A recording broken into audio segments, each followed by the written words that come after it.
Celeb Secrets is hanging out with King Calaway. What's going on, you guys? Hello. Hey. Hi. I am so excited to chat with you guys because, first of all, you had a busy summer already, and it's just getting better because you are about to release your EP. How are you guys feeling? I'd say we're all excited, a little nervous. Like there's always some nerves when you're just waiting on the release and hoping that it kind of goes down well. But I think we're very proud as well of the work we've been doing. So yeah, there's kind of a mix. I'm just like super anxious now for it to be out, as I'm sure the guys are as well. We're just waiting for release day. Before we get into your EP, because I have so many questions for you, I kind of want to hear more about your sound as a band, because correct me if I'm wrong, but you kind of used quarantine and the pandemic to kind of, grow and kind of change your sound a little bit. Yeah, I feel like we all definitely had a lot of self-reflecting during the time of quarantine. We were all separated for all that time too, as well. Especially Simon was stuck all the way in Gibraltar for months on end during the pandemic, and is now finally back in the States. But I think with this new sound, it was very reminiscent of like a California country 70s vibe, very influenced by like a sound of like the Eagles, Jackson Browne, kind of like that era, but like in a contemporary country world. And that was something we had a lot of fun with in the studio, like exploring like different sounds and different instruments. We recorded it in Asheville back in February, and we had a blast just like kind of developing a new sound for a new chapter of King Calaway. Since your last album, Rivers, do you guys believe you have grown as vocalists? Yeah. Absolutely. I think we're a lot more like what's the word I'm looking for?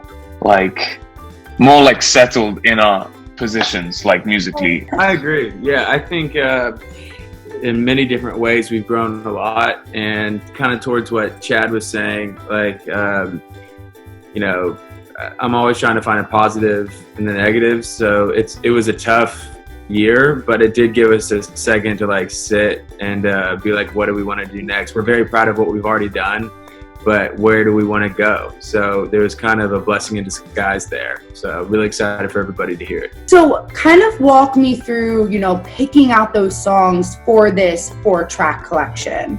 How did you guys decide on which songs to put on this EP? Yeah, we actually wrote somewhere in the region of like 80, and then narrowed that down to like 16 to record, and then narrowed that down to like 4 for an EP. So it's tough. It was harder to choose what wasn't going to go on the EP than to choose what was, because, they're like our little babies, all these songs that we co-wrote and stuff. And we're so proud of them. So we trusted our instincts as like what was going to help represent us as the initial burst now that we're re-emerging after so much downtime. And yeah, that process was pretty painless, I feel like, because it was more like, cool, whatever feels right for this initial release for people to say, oh, cool, this is what King Calaway is right now. And so, yeah, that's kind of that. So besides, your new sound and this being, new music, your first like collection for a while now, how is this EP different from any other project you have worked on in the past? Well, I mean, there's one obvious is that we were a 6-piece originally, now we are a 5-piece, and so that just kind of came through the quarantine and the pandemic, and kind of us reflecting on who we are as a band, and Jordan, the sixth member, and us had some pretty tough conversations that ultimately were very positive and worked out for everybody. So the elephant in the room is that we have one less person, and so that's obviously very different. But I mean, there are also lots of similarities, I would say, which is we recorded everything as we did last record, live, all together in the same room, all of us playing at the same time. But I guess, I don't know, differences, you guys? I don't know. Vocally, like in the past, we've split songs 3 ways. Obviously, when Jordan was in the band and with Chad and myself, like lead vocals, each song was kind of split 3 ways. This time around, Chad's got Chad songs, Simon's got Simon songs, and we kind of, I think for Chad and I, who are, you know, we're vocalists and songwriters as well, like it's nice to tell the stories that we wrote, like top to bottom, and I feel like that's really nice. We can really connect with the lyrics that we're trying to sing without kind of like playing a ping pong match of like who's singing what when. And so that's been kind of different, but I think just again, like super positive, it's a sign of like the maturity, I think, for us, like we feel more comfortable in our own skin and stuff like that.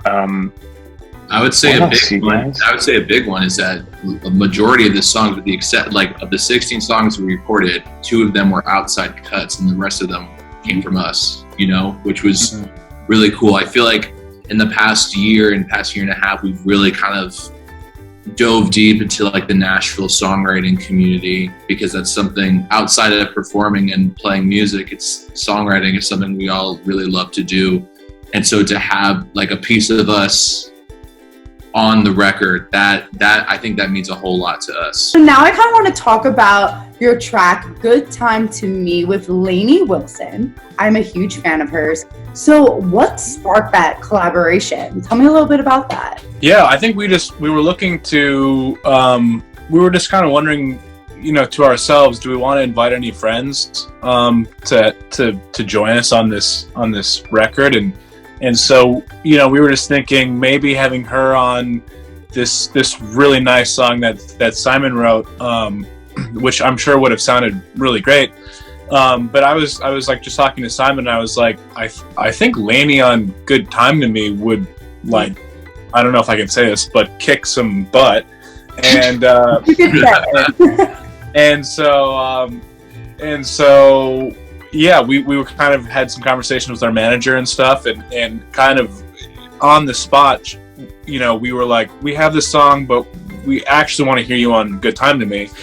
And she was like, oh, okay, well, let me just look at the lyrics quick, and she just absolutely crushed it. And so it just kind of came down to having a friend, and we love Lainey. We think she's amazing, and you know, obviously she absolutely smashed it. So, and one of our first hangs with Lainey was on Broadway at a honky tonk, just like in the middle of the day. We were having some drinks, hanging out.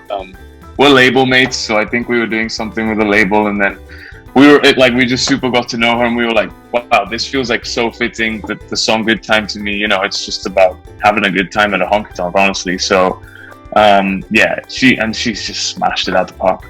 I mean, she's so talented, down to earth. I mean, I can't wait to hear her on this track. Could we expect to see you guys go out on tour and perform your EP? I think we would love to hit the road this fall, once the songs are out there, and whether it's maybe a couple of smaller headline gigs or hopping on a support slot with anyone who'll take us. Nudge Lady A. But we're like genuinely ready to rock, ready to play some shows. But we also want to make sure it can happen safely. So long as we know it's happening safely and we can all do our part, like, it'll be awesome. And yeah, if not, we'll throw some Instagram lives in the meantime. Ooh, I love that. But what is one behind the scenes secret about your upcoming EP, or maybe about yourself, that nobody knows or us fans will find surprising? Well, we lived together. Made it. Yeah, you go. We all lived in the same house in Asheville together. I don't know if we've touched on that yet, but when we were making for about a month, we all lived together, which was really fun. It's like Big Frat House. Couple ghosts. Yeah. It was really scary. I was like, the running joke was like, did anyone else see the little boy running around last night? It was a very old, like, historic house that we were staying in. It was just creaky, and like lights would flicker on and off, and I was so scared. I literally was like going, because there was going to be 3 single rooms and 1 double room. And Caleb and I usually like share the rooms on the road or whatever. I mean, everyone usually shares, but I was like, no, we're going to be recording. I'm going to rest up my vocals. I'm going to make sure I get my own room. And literally we like walked through the front door. I was like, Caleb, bro, I'm definitely staying with you. Like, I'm so scared to be on my own in this house. That's hilarious. It was awesome because like we were there for like 3 weeks. it was snowing. We had snowball fights. They pushed my Prius out of the snow at one point. It was stuck in there. We watched we got a bunch of wings and watched the Super Bowl. It was awesome. You know, we after being separated for so long, being together, making these songs all together in the house, that was really important. And so we had amazing hangs. Yeah.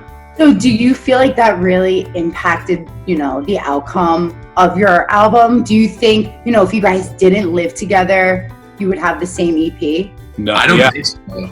I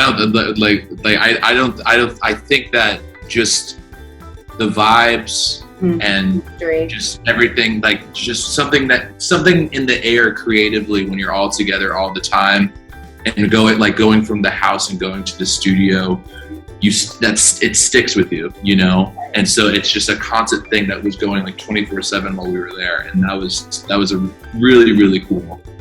Okay, very cool. So who is the crazy roommate out of all of you guys? Crazy roommate. Oh. We're all pretty Caleb's a little crazy. Sounds like a good time.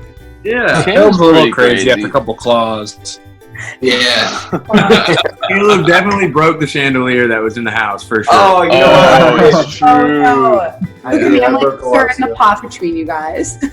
Yeah. That's so funny. All right.